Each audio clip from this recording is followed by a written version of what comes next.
Sejam bem-vindos a essa que é a segunda live da nossa série de lives Além da Moda.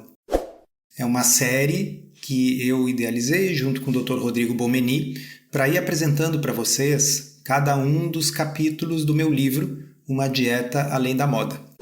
Na semana passada nós falamos sobre o capítulo número 1, hoje nós vamos falar sobre o capítulo número 2 e o título dessa live é Gasolina ou Pizza? O que essas duas coisas têm em comum? Gasolina ou pizza?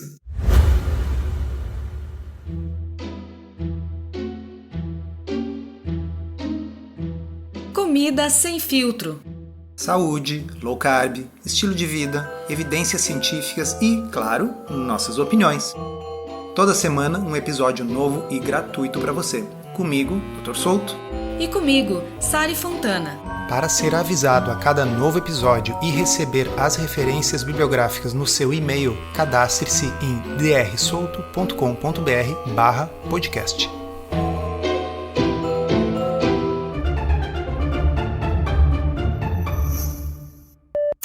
Boa noite, Rodrigo, tudo bom? Oi, Souto, boa noite, pessoal.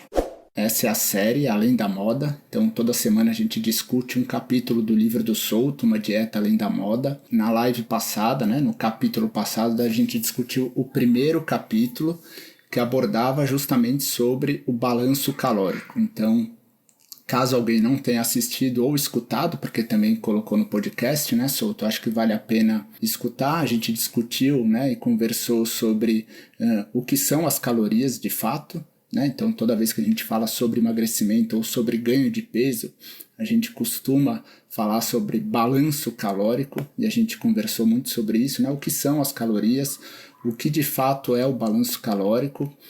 O Souto até deu um exemplo no final sobre ganho financeiro, que eu acho que resume bem um pouco a conversa, que era assim: o balanço calórico negativo ou positivo, ele é necessário para o ganho ou para a perda de peso, mas muitas vezes ele é a consequência e não necessariamente a causa. E o Souto deu um exemplo no final falando de como é que uma pessoa fica rica, Então, para uma pessoa ficar rica, ela precisa ganhar mais dinheiro e gastar menos dinheiro para que ela possa acumular essa riqueza e se tornar rica, E ficar rica. Mas isso não é a causa, Provavelmente ela fez um empreendimento, ela ganhou na loteria, enfim, de alguma forma esse dinheiro precisou chegar. E foi mais ou menos, isso que a gente discutiu com mais detalhes no primeiro capítulo. E a conclusão, desse primeiro capítulo é que o tecido adiposo, a célula de gordura, ela é regulada de outra forma, A célula não tem receptor de calorias, ela é regulada através de hormônios, e é justamente isso que a gente vai discutir hoje, falar sobre a regulação do tecido adiposo. Foi isso, Souto? Excelente resumo, não teria feito melhor. Na próxima edição vou te colocar para fazer os resumos dos capítulos. Viu que eu li bem o livro então, Vamos lá, pessoal. Então, a ideia do capítulo de hoje é discutir o segundo capítulo do livro, que aborda a regulação do tecido adiposo. E aí, como no primeiro capítulo, eu vou, perguntando pontos que eu acho que são mais importantes do capítulo para o Souto poder ir explicando, Ao invés de a gente já teve a oportunidade de ler, aqui ele vai explicar de outras formas. Quem tiver lido o livro, e que tiver alguma dúvida, também é um momento oportuno aí para perguntar e a gente responde no final da live. Então, Souto, acho que a gente podia começar, definindo o que é, o tecido adiposo e quais são as funções. A gente tende a pensar no tecido adiposo como um inconveniente, A maioria de nós está querendo se livrar do excesso de gordura. E aí a gente pode pensar, nossa, que bom que ia ser se a gente não tivesse a capacidade de engordar. Qual a função do tecido adiposo? Tem várias. O tecido adiposo ele serve inclusive para proteção térmica. Se a gente não tivesse uma certa camada de tecido adiposo, a gente não teria isolamento térmico. Ele também faz o acolchoamento dos órgãos. Então, tem um pouquinho de gordura ao redor dos nossos órgãos. Em algumas pessoas tem muita gordura ao redor dos órgãos, isso é um problema. Mas um pouco é normal para fazer o acolchoamento. É que nem sabe o plástico bolha que a gente bota quando embala alguma coisa para enviar no correio? A gordura cumpre um pouco essa função. Mas, naturalmente, a principal função da gordura é a regulação do fluxo energético no corpo. Porque, veja, vamos imaginar qualquer animal durante a sua evolução, e o ser humano não é diferente, tirando os herbívoros que passam a maior parte do tempo comendo, até porque os alimentos que eles consomem são muito pobres em calorias e nutrientes, então eles precisam comer muito e o tempo todo. Os demais animais, eles vão comer bastante quando tem oportunidade e depois passar um bom tempo sem comer. Então, é mais ou menos o que ocorre com o nosso celular. Quando a gente bota para carregar, ele não vai passar o dia inteiro carregando, a gente bota ali algumas horas e aí a bateria fica cheia. E com essa bateria cheia, o celular deve, se a bateria estiver boa, funcionar pelo resto do dia, né? Então, a gordura, ela funciona muito como a bateria do sistema.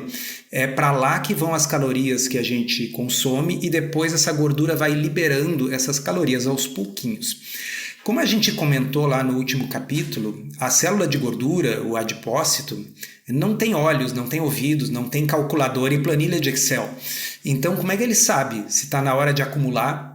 E como é que ele sabe se está na hora de liberar a gordura? E aí é que a gente tem que entender que ele é um tecido altamente regulado. Ele não é, como eu escrevi em algum lugar no livro, um almoxarifado das calorias extras, que é para onde elas vão quando o corpo não sabe o que fazer com elas. Até porque como é que o corpo vai saber se eu comi calorias a mais ou a menos? Então é um sistema altamente regulado, que nem no celular da gente tem lá um circuito que decide se está na hora da energia fluir do carregador para a bateria ou se está na hora dela fluir da bateria para alimentar o telefone. A gente tem um circuito que faz isso aí, só que no nosso corpo é um hormônio que faz isso. Muito bom. Souto, até que eu acho que esses termos vão surgir mais à frente, tanto no livro quanto na nossa conversa, né? Que muitas vezes a gente utiliza e acha até que as pessoas já estão familiarizadas, mas não estão, né? Que é lipólise, lipogênese e ácidos graxos. O que são esses termos que às vezes a gente até escreve nas postagens, né, ou fala normalmente, mas talvez para quem não é da área da saúde sejam termos completamente estranhos, digamos assim, né, e que acabam sendo importantes para a gente, para o entendimento do tema. Boa. A forma como a gordura, essa que circula no sangue e é usada como energia nos tecidos, a forma como ela circula é na forma de ácidos graxos. Dentro da célula, os ácidos graxos se combinam com uma molécula chamada glicerol e aí 3 ácidos graxos vão formar triglicerídeos. Tá? Então, os triglicerídeos é uma forma estável de armazenamento. Então, aquela coisa amarela, quando você vai comer uma picanha e tem aquela capa de gordura, aquilo ali são triglicerídeos dentro de células de gordura, tá bom? Mas quando esses triglicerídeos saem da célula, eles não têm como sair na forma de triglicerídeos, porque triglicerídeos é uma molécula muito grande, são 3 ácidos graxos ligados a uma molécula de glicerol, isso não tem como atravessar a membrana da célula. E aí ocorre a lipólise. Então tem que haver uma enzima que vai ali transformar aqueles triglicerídeos em 3 ácidos graxos, e aí esses ácidos graxos vão sair da célula e para a corrente sanguínea, e aí vão ser usados em algum tecido como fonte de energia. Tá?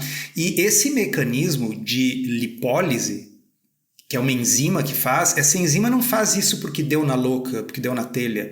Existem comandos hormonais para que isso aconteça.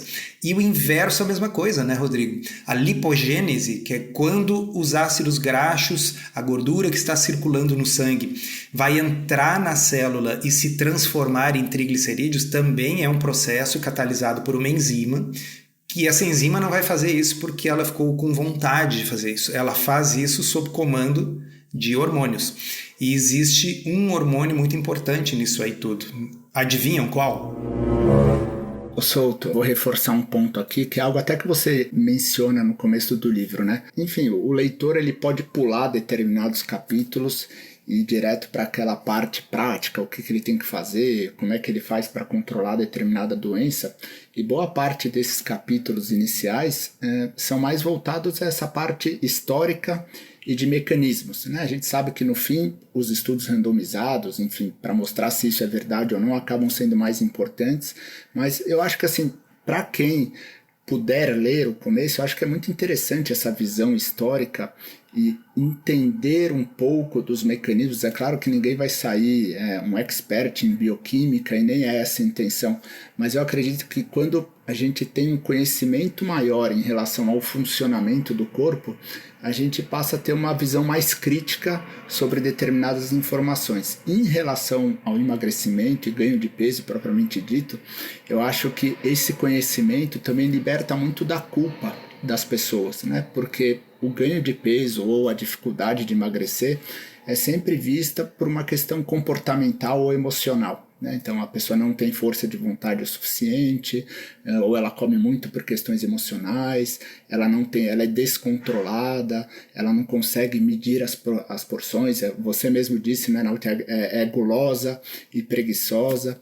E muitas vezes quando a gente entende esses mecanismos, né, que a gente vai começar a descrever mais detalhadamente agora, eu acho que é uma forma da pessoa falar, puxa, olha, essa regulação do quanto eu como, da minha fome, se eu fico ou não saciada, vai além da minha força de vontade. Então acho que é muito importante por causa disso, né? Para se libertar um pouco dessa culpa. Eu vou pegar esse gancho, Rodrigo, e dar um exemplo que tem neste capítulo desse livro, que na década de 60, os pesquisadores descobriram que o hormônio insulina é o hormônio principal que faz esse controle da lipogênese quando a insulina está alta e da lipólise quando a insulina está baixa. Então vocês podem imaginar a insulina como sendo um interruptor, que pode estar ligada ou desligada. Quando a insulina está alta, esse interruptor está no sentido de acúmulo de gordura. Quando a insulina está baixa, ela está no sentido dessa gordura sair da célula do adipócito e ir para a corrente sanguínea para ser utilizada. Quando a gente está em jejum, por exemplo, a gente não está comendo nada, portanto não estamos colocando nem glicose, nem coisa nenhuma para dentro. É natural que os níveis de insulina vão estar muito baixos no jejum. E isso sinaliza para o corpo que está na hora de usar a bateria do celular, está na hora de tirar a gordura que está dentro dos adipócitos para jogá-las na corrente sanguínea, e essa gordura vai ser usada como fonte de energia. É para isso que ela serve. Quando eu como uma refeição mista com todo tipo de macronutriente, proteína, carboidrato, gordura, a elevação da glicose, sobretudo no sangue, porque eu comi glicose, dá o sinal para virar esse interruptor da insulina e aumentar a produção de insulina. E aí o sistema passa a predominar a lipogênese, ou seja, vamos acumular essa energia, porque agora eu acabei de ligar o carregador do meu celular, eu comi, tem energia entrando, faz sentido que essa energia seja armazenada. Então a insulina, ela cumpre muito esse papel de interruptor. E lá nos anos 60 se descobriu que você poderia colocar células de gordura, uma biópsia, um pedaço de tecido adiposo num tubo de ensaio, você botar insulina nesse meio de cultura, aquele tecido adiposo vai extrair nutrientes do meio e vai aumentar o seu conteúdo de gordura. Ou seja, aquele pedacinho de gordura que está dentro do tubinho de ensaio, ele pode engordar na vigência de insulina, e se você reduz os níveis de insulina, o contrário ocorre, ele vai liberar o seu conteúdo de gordura. E a brincadeira que eu faço no livro é assim, eu acho que ninguém acusaria o tubo de ensaio de guloso ou preguiçoso, porque a gordura que está lá dentro aumentou. Obviamente, é um sistema regulado do ponto de vista hormonal. E uma das coisas que a gente pensa quando fala sobre low carb é que diferentes alimentos têm diferentes efeitos sobre os hormônios, sobretudo sobre a insulina. Então, se a gente pensar nos alimentos apenas como calorias, a gente perde essa perspectiva.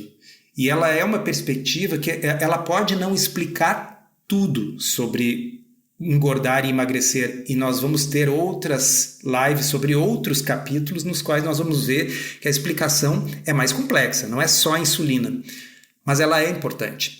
E no fundo, o principal que eu quero nesse capítulo é dar uma chacoalhada no leitor e fazê-lo perceber que não é tão simples, não é, como eu disse antes, só um almoxarifado de gordura extra acumula, ou está faltando, tira do almoço. Não é tão simples. Existe uma regulação hormonal fina, e essa regulação hormonal fina é feita principalmente pela insulina, e a insulina, como qualquer um que já fez um curso na área da saúde, ou mesmo quem prestou atenção lá na aula de biologia, vai lembrar que a insulina está intimamente ligada ao controle da glicose. Então, se eu como algodão doce, que é puro açúcar, vai ter um efeito na insulina diferente do que se eu comer um pedaço de frango, que não é feito de açúcar nem de amido.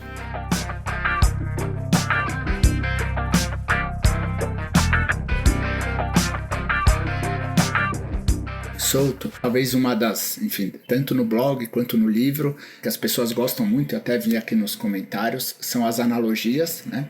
E muitas vezes os exemplos, às vezes até exemplos extremos, eu acho que facilita bastante o aprendizado. Nesse capítulo, especificamente, você dá 2 exemplos, né?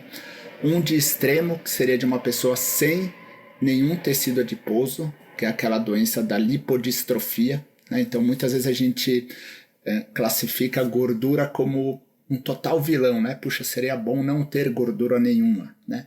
E a lipodistrofia é uma doença na qual a pessoa não tem essa gordura. É um exemplo bom para as pessoas entenderem, puxa, olha, é importante ter a gordura. Ela não é bom em excesso, mas a falta completa é ruim. Então, acho que seria bom a gente mencionar esse exemplo.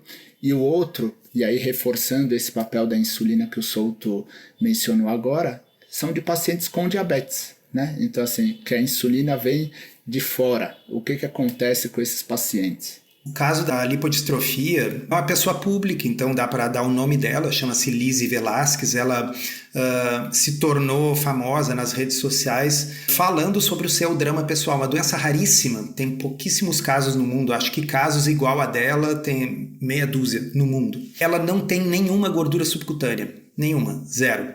Ela pesa algo como 30 quilos. Tá? Adulta. E não é porque ela coma pouco, ao contrário, ela tem que comer cada 15 minutos, porque, pessoal, é como se fosse um celular que a bateria estragou. Não tem bateria. Lembra que a gordura é a bateria? Ela não tem bateria. Então, ela tem que estar funcionando ligada no carregador o tempo todo. Ela tem que comer, então, cada 15 minutos. Ela tem que acordar de noite para ficar comendo. Caso contrário, ela tem falta de energia. O corpo ameaça parar. Então, a gordura, ela cumpre essa função de ser um buffer, de ser um tampão para armazenar as calorias quando elas são consumidas e liberar aos poucos, e quem coordena isso é a insulina. E no caso das pessoas que têm essa doença rara, a insulina fica completamente desregulada também. Porque afinal, eu preciso de insulina para armazenar gordura. Ela não consegue armazenar gordura nenhuma, portanto ela acaba tendo níveis muito altos de insulina no corpo tentando resolver esse problema. E aí a gordura começa a se acumular em lugares ectópicos. Veja, ela não tem tecido adiposo subcutâneo, então onde é que ela acumula o pouco de gordura que ela acumula? Só nos lugares errados, é dentro do fígado, é dentro do pâncreas. Então essa pessoa tem bastante gordura visceral, zero gordura subcutânea, são diabéticos de difícil controle, muito embora não consiga engordar. Normalmente a gente pensa no diabetes tipo 2 como uma situação em que a pessoa vai engordando até que fica diabética. Mas isso por quê? Porque a pessoa acumula excesso de gordura subcutânea e quando não tem mais espaço para acumular gordura subcutânea, começa a acumular gordura no fígado, no pâncreas, etc. Mas pensa o caso dela que não tem nenhum espaço para acumular gordura subcutânea, portanto qualquer coisa que ela acumule é no lugar errado. Então isso mostra que o tecido adiposo originalmente ele não foi colocado no nosso corpo para ser um problema. Ele é uma dádiva, ele tem uma função importantíssima. O problema é o excesso. E por que o excesso se acumula? Aí, se a gente fosse fazer a analogia lá da live passada, do capítulo 1, se você pergunta para o guru das finanças como eu faço para ficar rico, e ele disser, meu filho, basta você gastar menos do que ganha. E aí você vai ficar bravo com o guru, porque você vai dizer, tá, isso é óbvio, eu quero saber como é abrindo uma empresa no setor de tecnologia, vendendo cursos, o que eu vou fazer para ganhar mais do que eu gasto, né? Então, a causa é que interessa, né? Muito bom. Esse tema da lipodistrofia que o Souto mencionou também vai ser abordado em outro capítulo, né? Quando a gente tratar sobre resistência à insulina. Então, por que acontece a resistência à insulina? Porque a gente tem pessoas que têm muito excesso de peso e pouca disfunção metabólica, e outras pessoas que um pouquinho de excesso de peso já tem gordura no fígado, já tem diabetes. Então a lipodistrofia é o extremo, mas existe uma zona cinzenta, digamos assim, da capacidade que as pessoas têm de armazenar gordura. Eu acho que um dos exemplos mais claros, quando a gente tiver essa questão da insulina, né, do impacto da insulina no ganho de peso, é no próprio tratamento do diabetes, né? Eu vou pedir para você contar o exemplo do diabetes tipo 1, que você menciona no livro também, mas para quem, enfim, acompanha pacientes com diabetes tipo 2, é nítido que determinados medicamentos, e isso está escrito na bula, isso está escrito nas diretrizes, que a gente deveria até evitar esses medicamentos porque eles causam um aumento do peso, né? E quais são esses medicamentos? A própria insulina em si. Então é muito comum que pacientes com diabetes tipo 2, o Souto vai mencionar do diabetes tipo 1, mas no diabetes tipo 2, quando a gente começa a usar a insulina, o paciente ganha peso, e também medicamentos que estimulam a produção de insulina de uma maneira não dependente da glicemia, digamos assim. Então, sulfonilureias, glicazida, os pacientes ganham peso também quando usam esses medicamentos. Mas, novamente, assim como na lipodistrofia é o exemplo extremo, eu acho que esse exemplo do paciente com diabetes tipo 1 acaba sendo muito interessante também para a gente ver, a importância que tem a insulina na regulação do peso corporal e não só na glicemia. Deixa eu mostrar para vocês uma coisa aqui. Essa foto é uma foto muito emblemática, tá no livro.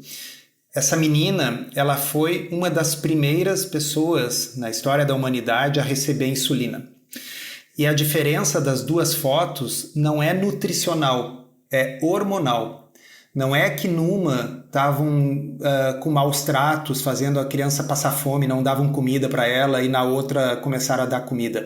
Não é isso. É que numa ela era uma diabética tipo 1 sem insulina. Isso aqui era 1922. 1922 foi o ano que, então faz 101 anos, né? Que a insulina foi isolada, começou a ser utilizada para tratar os primeiros casos de diabetes tipo 1, que até então era uma doença uniformemente fatal. Por que aquela criança ficou naquele estado pele e osso? Veja, ela comia, ela tinha fome. Aliás, ela comia mais que o normal. Tá? Só que se você não tem nenhuma insulina, não tem como acumular gordura, não tem como ter lipogênese. Só ocorre a lipólise, que é a saída da gordura dos adipócitos.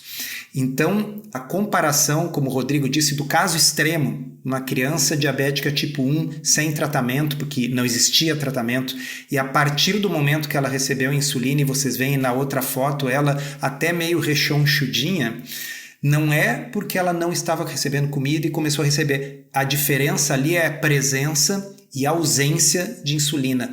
A Val escreveu aqui anoréxica. Não, ela não era anoréxica. Ela estava desesperada de fome e comendo sem parar. E ficou daquele jeito por quê? Porque ela não tinha insulina, é o diabetes tipo 1. Mas nesse mesmo capítulo do livro, eu cito um transtorno alimentar chamado diabulimia. Diabulimia é um termo que junta diabetes com bulimia. O mais correto seria chamar de dianorexia. Tá? São adolescentes, mais comumente, mais frequentemente meninas, porque é o perfil que é mais comum em anorexia nervosa, e que são diabéticas tipo 1. E aí elas descobrem esse fenômeno, que se elas começarem a usar o mínimo de insulina possível, elas perdem muito peso. E aí existe esse transtorno, é um transtorno grave. Por quê? Porque essas meninas estão se colocando a vida em risco, elas podem ter acetoacidose, que é uma complicação potencialmente fatal, por não estarem usando insulina em quantidade suficiente. Mas o detalhe importante que eu saliento no livro é usar esse exemplo para dizer que a endocrinologia já admite claramente que a insulina é um hormônio importante na regulação do tecido adiposo. E isso fica muito claro nos extremos. Então, a ausência de insulina gera um quadro que parece uma anorexia, parece maus tratos, parece estar passando fome, mas na realidade é a ausência do hormônio que acumula gordura. E os pacientes diabéticos que passam a usar insulina ganham peso. E quando é um diabético tipo 2 que passa a usar insulina, eles tendem a ganhar mais peso do que eles já têm. Então, não é segredo. Aliás, não é segredo, né, Rodrigo, que hormônios tenham esse tipo de função. Por exemplo, pacientes que são tratados com corticoides, eles engordam, eles acumulam, inclusive, muita gordura visceral, especificamente, gordura central, porque não só o hormônio que você está dando determina o acúmulo de gordura, como inclusive determina a distribuição dessa gordura no corpo. Então, não deveria ser uma surpresa que diferentes hormônios afetam o tecido adiposo de diferentes formas. E, no fundo, quando a gente está pensando fora do contexto de engordar e emagrecer, a endocrinologia e a fisiologia admitem claramente. Sim, a insulina, quando usada como remédio, é uma coisa que faz você ganhar peso. Agora, imagine que você não usa insulina como remédio, mas que várias vezes por dia você come coisas que faz com que o seu pâncreas secrete insulina em grande quantidade. Para o seu adipócito, que está lá na sua barriga, faz diferença se essa insulina foi injetada ou se foi o pâncreas que mandou? Não é o mesmo hormônio? Essa é a colocação que eu quero que as pessoas entendam nesse capítulo. E tem um ponto também, né, Souto, que eu acho que é importante mencionar, que a insulina tem função em outros locais além do adipócito. Então, ela também age no hipotálamo, interferindo ali na fome, saciedade. Então, é um mecanismo extremamente complexo. Mas quando a gente pensa no adipócito em si, essa função de armazenar gordura é muito bem estabelecida. Souto, antes da gente partir para a pizza ou gasolina, a semana que vem tem um evento no Rio de Janeiro, não tem? Do autógrafo? Não sei se ainda tem ingresso ou não, mas se você puder passar detalhes. Foram muitas lives em que a gente estava falando sobre assuntos outros, como hoje, e alguém perguntava, vai ter lançamento no Rio? Quando é que vem aqui para o Rio? Então, é isso aí, nós conseguimos, em parceria com a livraria Blux, de Botafogo, montar esse evento. A Blux vai fechar a livraria às 19 horas de segunda-feira, agora segunda-feira da semana que vem, apenas para quem for participar desse evento. E é um evento que vai ser comigo e com o Rafa Lund, que é treinador e tem muita experiência tanto na parte como educador físico, mas também ajuda os seus pacientes a entender que é necessário para determinados objetivos ajustar a alimentação. E o Rafa sempre deixou muito claro que não é todo cliente dele que tem que receber a dieta de um atleta. Então, o atleta que já é magro, está buscando performance, ele não precisa necessariamente se preocupar com carboidratos, às vezes pelo contrário. Mas muita gente que está buscando ele para recomposição corporal, que tem síndrome metabólica, gordura no fígado, precisa perder peso, precisa sim fazer uma dieta low carb. Existe um mito por aí, aliás, é um dos mitos que está desmentido nesse livro, né? Existe um mito de que você não pode fazer low carb e fazer esportes. Então, a gente vai conversar sobre isso e muito mais lá na segunda-feira, na livraria Blux. E é um evento que é com ingresso, porque a livraria vai ser fechada para isso. Então vai ter esse bate-papo com o Rafa, depois sessão de autógrafos. E esses ingressos podem ser adquiridos no site da livraria Martins Fontes. E vocês têm o link aqui na página da bio. Quando terminar a live, vão aqui em cima no link da bio, aqui no meu Instagram, e lá vocês conseguem fazer a aquisição desses ingressos.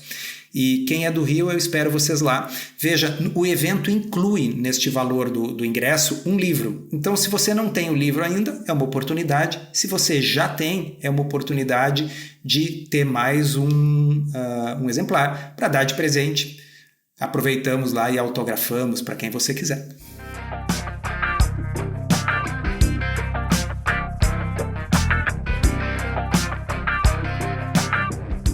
Deixa eu ler uma coisa, Rodrigo, antes da gente entrar na gasolina, porque eu achei muito legal. Tá? Tem aqui a pessoa, o nome dela no Instagram é A Vida Me Ama. Sou diabética tipo 2 em remissão, graças a vocês dois. E ainda botou o nome da Sara, Dr. Marquezine, que é endocrinologista que segue low carb.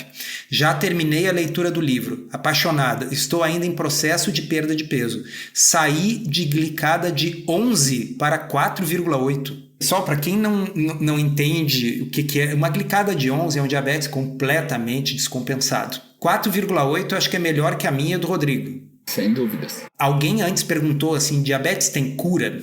Eu não vou dizer cura, porque cura, na minha opinião, seria se a pessoa pudesse começar a comer sorvete, pizza e tal, e ficasse com a glicose normal. Diabetes pode ser colocado em remissão, que é isso aqui. E ela escreveu, sou diabetes tipo 2 em remissão. Enquanto o estilo de vida for mantido, é como se estivesse curado, porque os níveis de hemoglobina glicada estão melhores do que da maioria das pessoas, né? Então é muito impressionante. E até alguns anos atrás, as pessoas achavam que isso não era possível. Depois começou a se ver que é possível com cirurgia bariátrica. E agora a gente sabe que pelo menos 50% dos pacientes com diabetes tipo 2 podem conseguir colocar o diabetes em remissão. Então, é muito por isso, tá, que a gente faz isso. A gente faz essas lives, a gente está promovendo o livro e tal. É porque o mundo tem que saber que coisas como essas são possíveis. Reforçando, né, Souto? A remissão é possível no diabetes tipo 2, né? O paciente com diabetes tipo 1, que foi até o que o Souto usou como exemplo, esse paciente pode melhorar muito o controle da glicemia, ele pode diminuir muito o uso da insulina que ele aplica, mas ele sempre vai precisar continuar aplicando insulina. Caso contrário, acontece inclusive o que o Souto mostrou no exemplo e relata no livro, né, que pode ter cetoacidose diabética, tudo isso. Mas para o paciente com diabetes tipo 2 é absolutamente possível a remissão. O Souto até postou recentemente não, acho que faz alguns meses, né, na parte de membros do blog, um estudo que demonstrava isso, né? Pessoas que estavam motivadas a seguir uma dieta low carb e o resultado disso na remissão do diabetes, e o resultado era assim, extremamente surpreendente, né? Foi muito incrível estar lá na área de membros do blog. É um estudo, se eu estou lembrando corretamente, eram 168 ou 169 pacientes. E a média de duração do diabetes deles era 5 anos. Quer dizer, não era gente assim que ficou diabética ano passado, que é mais fácil de colocar em remissão. 50% deles entraram em remissão sem remédio, com o low carb, né? E aqueles que tinham 1 ano de doença, 77% colocaram a doença em remissão. Então, não é que o mundo inteiro tem que fazer low carb e nem que todos os diabéticos sejam obrigados a fazer low carb, mas eu vou sempre repetir em todas as lives, é uma frase que está mais no final do livro, que eu coloco assim, ninguém é realmente livre para escolher se não souber que a escolha existe, né? Então, as pessoas têm que saber que isso existe. Muito bom. Souto, e no fim, será que para o corpo dá no mesmo comer gasolina ou pizza? Que eu acho que é a reflexão final do capítulo, né? Então, eu fiz essa brincadeira no capítulo que é para fazer as pessoas entenderem que se fosse apenas uma questão de calorias, exclusivamente calorias, talvez a gente devesse engordar bebendo gasolina, porque gasolinas têm muitas calorias. 1 litro de gasolina, eu não vou lembrar exatamente, teria que ver ali no livro, mas são 8.000 e tantas calorias, se não me engano. Tá? Então, sim, a gasolina é uma coisa bem calórica, mas se eu beber gasolina, eu não vou ter energia para treinar, ou não vou engordar, eu vou passar mal, vou ter uma intoxicação. Mas existe por trás dessa brincadeira uma ideia mais profunda que é apenas ter calorias num alimento não determina o que o corpo vai fazer com essas calorias ou com esse alimento. Então, as células, elas não têm um sensor para calorias, um sensor no qual a caloria se encaixa e gera uma resposta. A caloria é só uma unidade de medida. De fato, a gasolina tem calorias, mas as nossas células, o nosso corpo não sabe o que fazer com essas calorias da gasolina, né? E eu até brinco também no livro que o papel também tem calorias. Se tocar fogo no livro, vai soltar um monte de calor. Mas se você comer papel, você não vai engordar, porque o corpo não sabe o que fazer com o papel, não sabe digerir o papel. Então, no fundo, depende do que o corpo vai fazer com aquilo que você está comendo, como é que ele vai ser digerido, e uma vez que esses nutrientes estejam no sangue, o particionamento desses nutrientes, se vai ir para o músculo, se vai ir para a gordura, se vai ir para o cérebro funcionar, esse particionamento é uma decisão biológica, não é uma questão puramente física, de quantidade de calorias que entram em quantidade de calorias que saem, a decisão do que o corpo vai fazer com essas calorias. E o que influencia bastante esse particionamento são os níveis de hormônios. A gente mencionou a insulina porque ela é muito importante, mas tem o glucagon. Hoje em dia se fala muito nesses medicamentos que estão sendo utilizados para emagrecer. Então tem o Ozempic, que é um análogo do GLP-1, que é um hormônio intestinal. Agora tem Mounjaro, que foi aprovado, ainda não está à venda, ele é um análogo de 2 hormônios intestinais. Tem um outro medicamento que ainda não foi aprovado nem nos Estados Unidos, que é um análogo de 3 hormônios intestinais. E esses hormônios intestinais, eles interferem no apetite, na velocidade que o estômago esvazia, na secreção de insulina pelo pâncreas, e inclusive, aparentemente, esses duplos e triplo agonistas interferem até na taxa metabólica da pessoa. Então, é muito simplista pensar exclusivamente nas calorias, e claro que a gente, quando usa uma analogia extrema, como o caso da gasolina, essa analogia tem só o objetivo de dar uma chacoalhada na pessoa e fazer ela pensar, se fosse só calorias que importam, bebe gasolina então para ter energia para correr uma maratona, né? Não, a gasolina tem calorias, mas o corpo não sabe o que fazer com aquilo. Se quiserem um exemplo mais realista, vamos colocar assim, quando a gente come proteína, a proteína ela pode ser usada pelo corpo como fonte de energia, mas a proteína ela tende a ser usada pelo corpo primariamente para funções estruturais, para compor os músculos, os tendões, o próprio cabelo, as unhas, né? Isso tudo é feito de proteína. Então a proteína que você come, embora ela tenha 4 calorias por grama, se você queimar ela num calorímetro, no corpo não é assim. Porque uma boa parte dela vai ir para funções estruturais, outra parte pode até ser convertida para ser usada pelo corpo como energia, mas nesse processo de conversão do aminoácido, da proteína em glicose, uma parte dessas calorias se perde na forma de calor e, portanto, não poderá ser armazenado na forma de gordura. Então, como nós veremos em um capítulo mais adiante, a gente não pode tratar as calorias de proteína da mesma forma que a gente trata as calorias não proteicas. Então, o objetivo desse capítulo não é dizer que calorias é bobagem, não tem importância nenhuma, mas é dizer para vocês que não é só calorias e que o tecido adiposo é um tecido regulado do ponto de vista endócrino e que aquilo que a gente come interfere no nível desses hormônios e, portanto, não é só a quantidade do que a gente come, mas a qualidade também, porque a qualidade do que a gente come interfere na quantidade que a gente vai comer, porque interfere na fome e interfere na tendência daquelas calorias irem para a gordura ou para o músculo, por exemplo. Souto, a Carol até perguntou, eu perdi a frase agora, mas ela falou, então vocês estão falando que a insulina é determinante para o emagrecimento? Vou falar a minha impressão, né, Souto? Eu acho que a insulina é importante para o emagrecimento, né?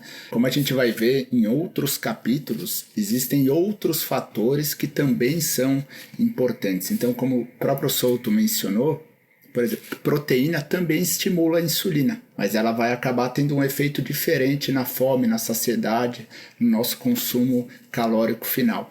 E aí é o tema dos próximos capítulos, né? Que é a hipótese carboidrato e insulina. Será que tudo, então, se resume a comer mais ou menos carboidrato? E aí essa hipótese foi colocada à prova nos últimos anos. E aí, nesse capítulo, o Souto discorre sobre essa... Será que ela está totalmente certa? Então, a gente não pode mais comer nenhum carboidrato. Se eu comer uma laranja, eu vou engordar. E aí vai para o outro extremo, né? Que é o medo completo do carboidrato e achar que a insulina é a culpada de tudo. Será, então, que não, isso aí esquece. Esse modelo carboidrato-insulina está completamente errado e precisa ser descartado? Então, são esses 2 temas que o Souto vai tratar nos próximos 2 capítulos. A gente pode até, né, o nome do 4º capítulo até entrega, né, o resultado, que o nome do 3º é o modelo, a hipótese carboidrato-insulina, e o nome do 4º capítulo é a teoria carboidrato-insulina incompleta. Então, para quem não quiser aguardar os próximos capítulos, dá para ler no livro, né? Pessoal, é assim, para quem não quiser aguardar, O livro tá aí, mas nós vamos chegar lá. E eu fiz de propósito um negócio meio Agatha Christie, assim, tá? Então, vocês vão lendo os capítulos e vão se convencendo que o culpado é a insulina. Mas daí daqui a pouco você chega no outro capítulo e diz, não, eu acho que é o mordomo. E assim a gente vai vendo que na realidade é uma coisa complexa e que cada um desses fatores que a gente vai abordar nos próximos capítulos tem a sua importância. Então, a insulina, ela não é determinante, mas ela é parte da coisa e ela explica parte do processo, sim.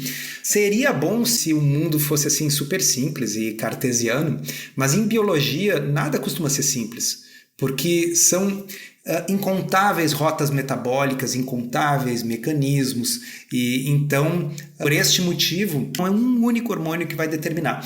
Mas ele é importante, sim. Ele não é determinante, mas é importante. Então, aguardemos as cenas dos próximos capítulos. Muito bom, Souto. Só elogios, melhor livro, já terminei de ler, estou adorando. Enfim, pessoal, para quem não tem o livro, é possível comprar pela Amazon. Lembrando que eu vi algumas pessoas aí reclamando que não foi entregue pela Amazon. Lembrando que a entrega é responsabilidade da Amazon, né? Não do Souto. Mas também já tem em todas as livrarias, então... Nas livrarias vocês vão encontrar, inclusive se vocês virem que está assim com um bom destaque na livraria, manda uma fotinho para nós, marca no Instagram. O livro vocês encontram então online, encontram na livraria. Eu vou continuar fazendo propaganda do livro sempre, porque deu um trabalhão para escrever, eu quero que todo mundo leia. Boa noite, pessoal. Obrigado, até a próxima. Boa noite, pessoal. Boa noite, Souto. Esse episódio foi roteirizado e produzido por nós. E se você gostou, aproveita para divulgar, encaminhe para os amigos e se inscreva para não perder os próximos episódios. As informações contidas neste podcast são apenas para fins informativos e podem não ser apropriadas ou aplicáveis às suas circunstâncias individuais. Este podcast não fornece aconselhamento médico ou profissional e não substitui a consulta com um médico ou nutricionista.